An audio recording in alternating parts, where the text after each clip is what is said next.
కొన్ని ఛానళ్ళల్లో స్టోరీలు వేస్తురట, పవన్ కళ్యాణ్ గారు అడుగు కాదు రేపు భారీ బహిరంగ సభ పెడుతున్నారని చెప్పి.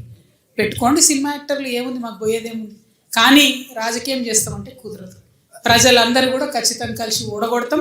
నువ్వు వచ్చి పోటీ చేయి, ఏమంటారు యోగా చేయి, ఏమైనా చేయి, మీకు మాత్రం ఒక్క ఓటు కూడా రాకుండా చేస్తామని మాత్రం ఈ సందర్భంగా తెలియజేస్తాం.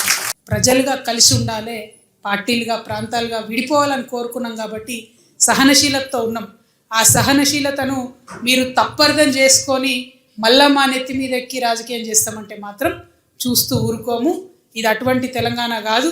యువకులు జెన్జీ మేలుకున్నటువంటి తెలంగాణ, మహిళలు మేలుకున్నటువంటి తెలంగాణ, ఉద్యమకారులు మరొక ఉద్యమానికి సిద్ధమవుతున్న తెలంగాణ.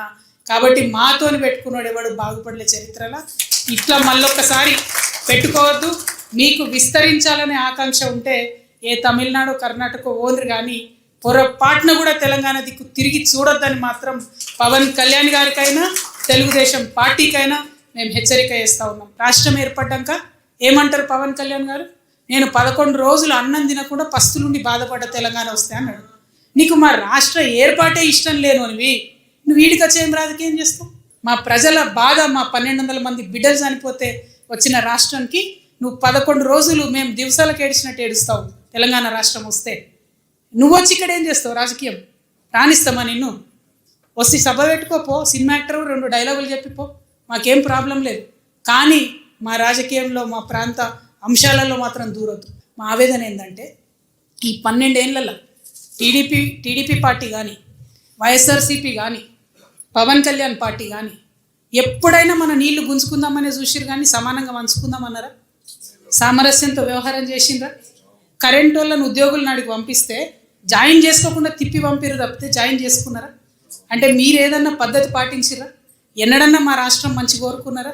మీతోని పొత్తున్న బీజేపీ ఆయన ఏమంటాడు? ఆయన తల్లిని చంపి బిడ్డను బతికిచ్చిరని మాట్లాడుతున్నాడు. ఒక్క మాట అన్నా మన తెలంగాణ కొత్త రాష్ట్రం అయిందని శుభాకాంక్షలు చెప్పిండ్రా? మనసు నిండుగా ఎవరన్నా మాట్లాడినరా? అటువంటి వాళ్ళకి ఏం స్థాయి, ఏం అవసరం ఉంది ఇక్కడ? మీకు రాజకీయం సరిపోతలేదా? ఆంధ్రాలో రైతుల్ని దోసుకు తినేది, ప్రజల్ని దోసుకు తినేది, ఇక్కడ మళ్ళొచ్చి తెలంగాణ మీద ఎందుకు మిడతల దండులాగా వ్యవహారం చేస్తున్నారు? చూస్తూ ఊరుకునేది లేదు. ఇక్కడ ఉన్న ఆంధ్ర ప్రాంత ప్రజలతో మాకు ఏం ప్రాబ్లం లేదు, అసలే ప్రాబ్లం లేదు. అది మీకు కూడా తెలుసు. 12 ఏళ్ల నుంచి మంచిగా కలిసిమెలిసి హ్యాపీగా ఉంటున్నాం.